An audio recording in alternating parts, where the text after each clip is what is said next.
皆さんは小諸発電所をご存知ですか？日本に数基しか建設されなかったバットレスダムが採用された発電所です。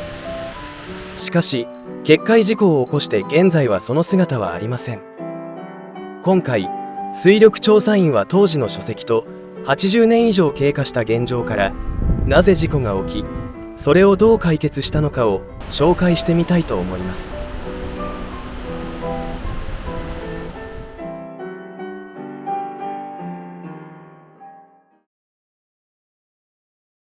長野県小諸市、千曲川の流れが急峻になるこの場所に小諸発電所があります。昭和2年から稼働を続ける 14,800kW の発電所です。当時小諸発電所は東進電機と呼ばれる東京電灯の電力供給会社によって建設された発電所でした。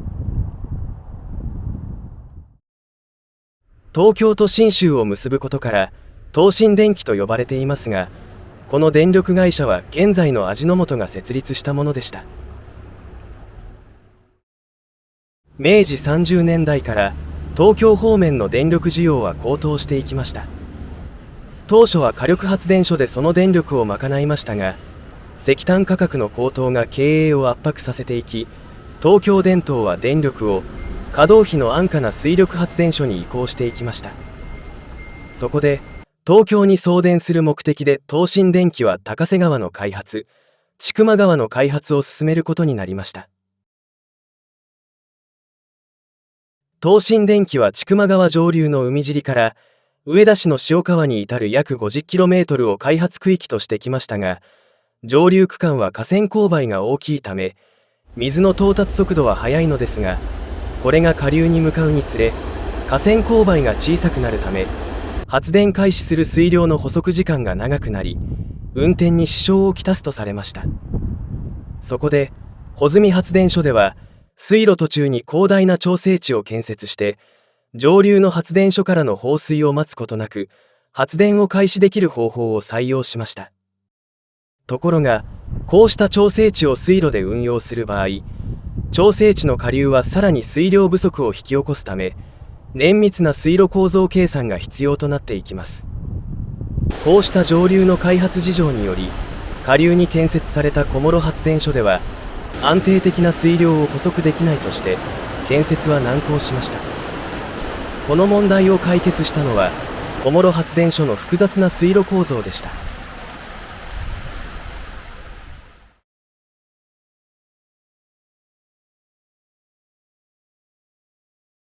小諸発電所の建設は上流の発電所の稼働時に河川が渇水を起こすため、小諸発電所では調整機能を設置する必要に迫られました。つまり発電所が安定稼働するまでに大量の水を補足する調整池だけでなく、この大量放水を一時的に緩和する設備である逆調整池も必要とされました。まず小諸発電所で施行された対策は、始動時の水量不足を軽減させるために調圧水槽のすぐ上流に2つの調整池を設置しました。これが第1調整池と第2調整池です。通常調整池は上流の水量不足を考慮して1つで対応可能ですが、小諸発電所では水路が 9.6km に及ぶため、水路内を水が満たされるのに1時間以上必要とされるため、この水量を補足するために調整池がもう一つ建設されました。この2つの調整池の運用によって小諸発電所は急な電力不足の際に上流の放水流を待つことなく運転が可能となりました。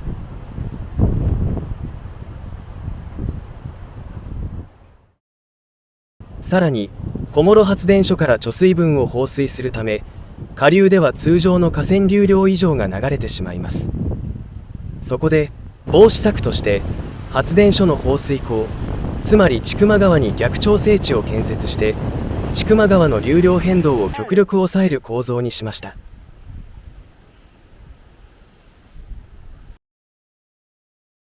この他に水路途中に揚水器を設置して千曲川の支流からの残水をポンプアップによって水路へ流し込み、出力増大、さらに電動機で運転のため発電所の始動時間の短縮化にもつながっていました。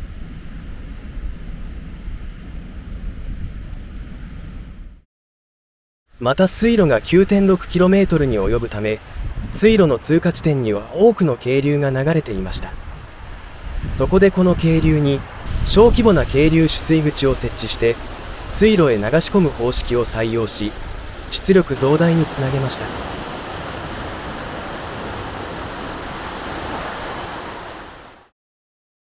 調整池の建設は2つの谷を利用して建設されましたが、第2調整池は急峻な谷間に建設したため重力式ダムを採用することができましたが、第1調整池は谷間ではなく広い窪地に建設されたため、調整池を建設するには大量のコンクリートが必要とされました。そこで当時日本でも導入が開始されていたバットレスダムが使用されました。重力ダムのように大量のコンクリートを必要とせず、腐壁によって水圧を支柱で支えることによってコンクリートの節約術として知られていました。しかし建設方法が難しく、さらにコンクリートの耐久性、凍結による内部膨張による破損など、地域によっては運用が難しいものでした。特に複雑な構造計算から建設されているため、外部からの衝撃に非常に弱いという問題がありました。こうしたことを考慮して昭和2年、小諸発電所は無事に運転を開始しました。特殊な水路構造により上流の発電所の運転に左右されず、単独で任意の出力を東京に送電できる画期的な発電所として高評価を受け、東進電機としては華々しい成績を上げました。しかし小諸発電所の竣工によりバットレスダムの建設が日本中を騒がせていくことになりました。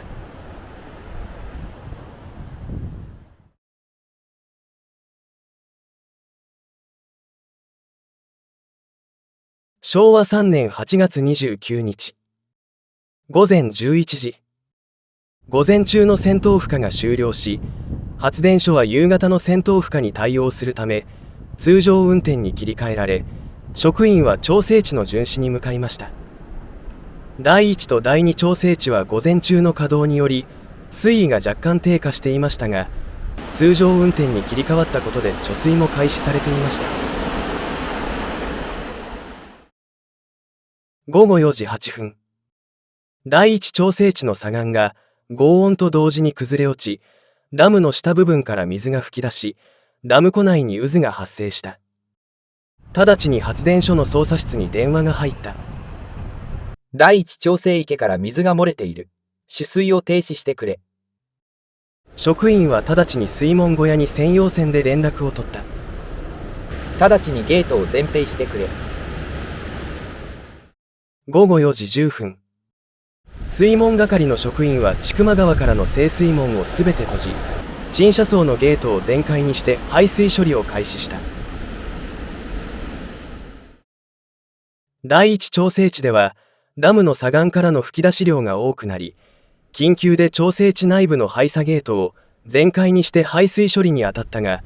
噴出は強くなる一方だった。さらに第2調整池の排鎖ゲートを全開にして排水を行うのと同時に、第1調整池に水が回らないように第2調整池の取水ゲートはすべて全閉した。発電所では職員が緊急対策として本社に電話をかけていた。午後4時26分、こちら小諸発電所です。緊急事態発生のため電力の受け入れ要請をお願いします。発電所では本社に電話をかけ、電力の受け入れ要請をしていた。発電所は構造上、出力に適した水量が使用されるため、超速機とガイドベーンによって自動操作されています。水量を大量に消費するためには、水車とシャフト連結している発電機を最大負荷運転にする必要がありました。午後5時、本社にて緊急事態としてすぐさま各開閉所で回線が切り替えられ、小諸発電所の電力が第一優先となった。電力の受け入れ要請が整うと、発電機すべてを最大負荷に切り替え、大量の放水流が千曲川に放水された。午後6時30分、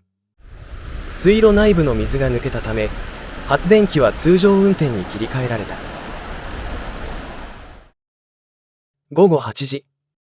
第1、第2調整池の排水が完了した。午後8時2分、すべての水路の水抜きが完了したため、発電を停止した。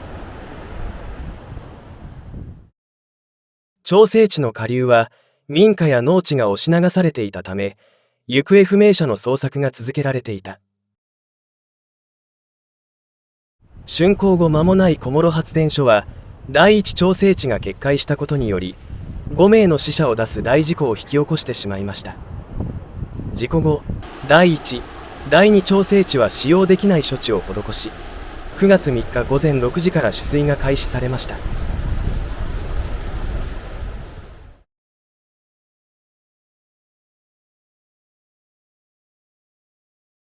事故後、発電所の運転は許可されましたが、対応の速さに職員や電力会社を非難する人はいませんでした。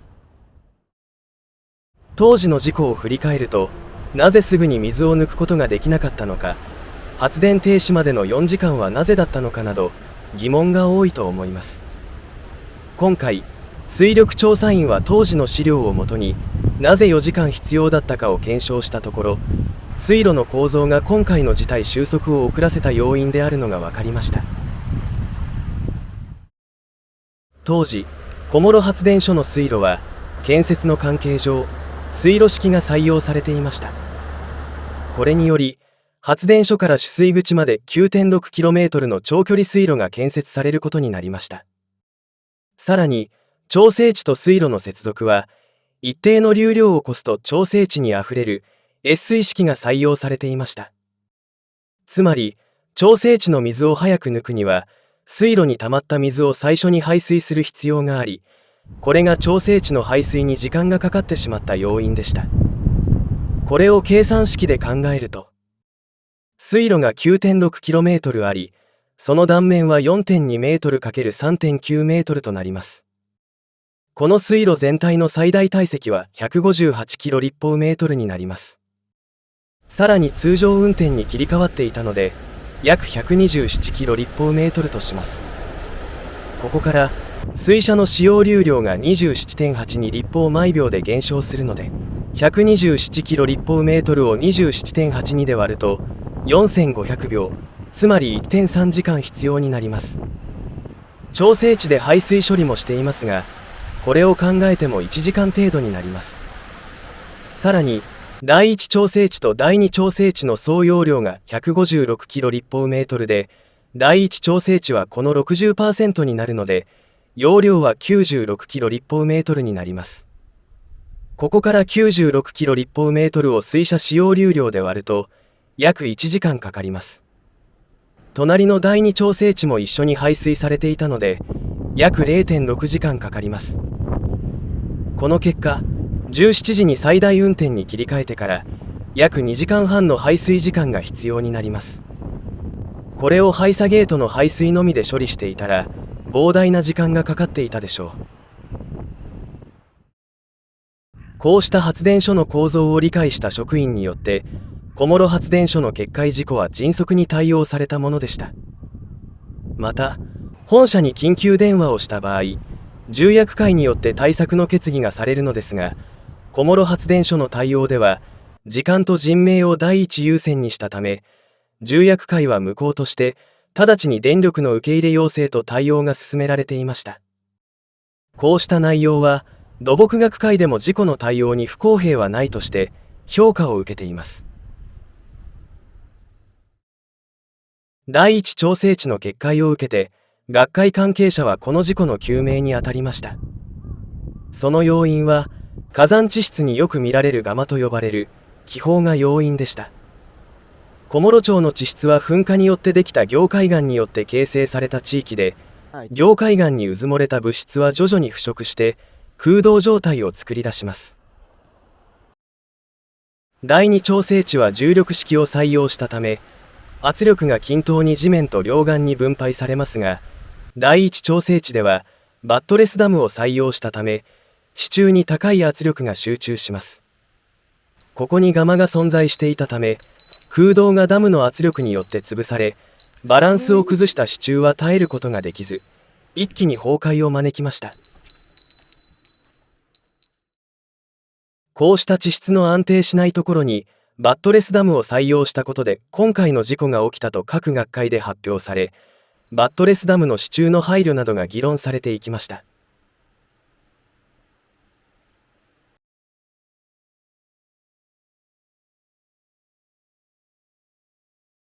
事故後、第1調整池は廃止されたため、第2調整池のみで運転が続けられましたが、最大負荷時間が従来の半分以下に制限されたため、この対応として上流に調整池を新規で建設することになりました。それが東電調整池です。昭和13年に竣工した新第1調整池は取水口のすぐ上流に建設されたため、最大出力運転時に手動で放水することで発電所の出力を維持できる分離型の調整池とされました。現在も東電調整池として野鳥の観察、近隣住民の公園として親しまれています。現在第1調整池は撤去され、南城公園として再開発され、ダムがあった面影はほとんどありません。ただ公園の側壁などを見ると、バットレスダムを切り崩した跡や緊急時に開いた排鎖ゲートなどはそのまま残されています。押し流された下流部分は野球グラウンドとして整備され、事故から80年以上経過して当時の面影を忘れ去ろうとしています。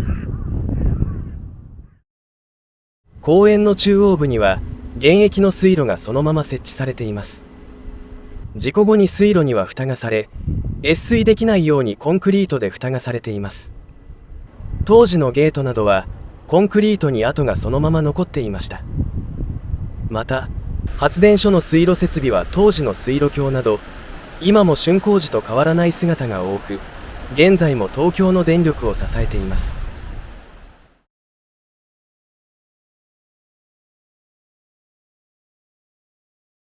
小諸発電所の事故から80年以上経過した現在ですが、事故を起こさないために設計に十分配慮する必要があるのがよく分かりましたね。バットレスダムが一概に問題あるわけではないのですが、コンクリートの耐久性、運用上の都合で撤去されるものもあります。また建設数も少ないのに撤去も始められてより貴重な存在になったバットレスダムですが、コンクリートの耐久性を実証するものとして最近は評価を受けているものもあります。また小諸発電所の事故発生時のように発電所のマニュアル通りの対応ではなく、水路を熟知した対応者または運用者が劇的に減少したのは、今後の運用に問題が生じるのではないかと懸念もされています。より良い電力、より賢い対応が今後増えるといいですね。